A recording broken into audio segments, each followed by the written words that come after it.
قرآن مجید کی سورۃ النمل پارہ نمبر 20 کے اندر آیت نمبر 64 کے اندر اللہ کریم نے ارشاد فرمایا امن یبدأ الخلق ثم یعیدہ،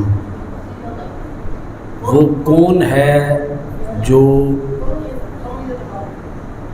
تخلیق فرماتا ہے پہلی بار، ثم یعیدہ پھر دوبارہ پیدا کرے گا اسے، وَمَن يَرْزُقُكُم مِّنَ السَّمَاءِ وَالْأَرْضِ، اور وہ کون ہے جو تمہیں آسمان سے اور زمین سے رزق عطا فرماتا ہے، اَإِلَٰهٌ مَّعَ اللَّهِ، کہ اللہ کے ساتھ کوئی اور بھی معبود ہو سکتا ہے، قُلْ هَاتُوا بُرْهَانَكُمْ إِن كُنتُمْ صَادِقِينَ۔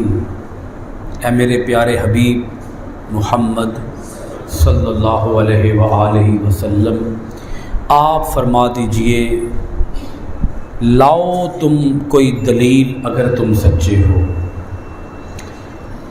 اس مقام پر جتنی بھی آیات آ رہی ہیں ان آیات کے اندر اللہ رب العالمین نے مختلف سوالات پوچھے ہیں۔ اللہ پاک فرماتا ہے ان سوالوں پر اگر تم غور کرو گے تو ہر سوال کا جواب ایک ہی ہوگا، اور وہ جواب ہوگا اللہ۔ ہر سوال کے جواب میں ایک ہی لفظ آئے گا، کون ہے وہ؟ اللہ۔ تو اللہ پاک فرماتا ہے غور کرو ان باتوں پر اور لے آؤ اس کے برعکس کوئی اور جواب اگر تم سچے ہو۔ کوئی ہے اور؟ اگر کوئی اور ہے تو لاؤ، دلیل لاؤ اس کے ہونے پر، اور ہے ہی کوئی نہیں۔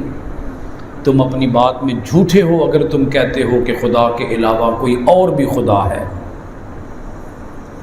اس آیت کے اندر اللہ پاک نے دو سوال کیے ہیں نا، کہ پہلی بار تخلیق کون فرماتا ہے اور پھر دوسری بار تخلیق کون کرے گا، یہ سوال، اور پھر دوسرا سوال کہ زمین اور آسمان سے رزق کون عطا کرتا ہے، رازق کون ہے۔ اس آیت کے اندر اللہ پاک نے ارشاد فرمایا کہ چیزوں کو تخلیق فرمانا اور چیزوں کو تخلیق کر کے انہیں پالنا یہ اللہ کا کام ہے۔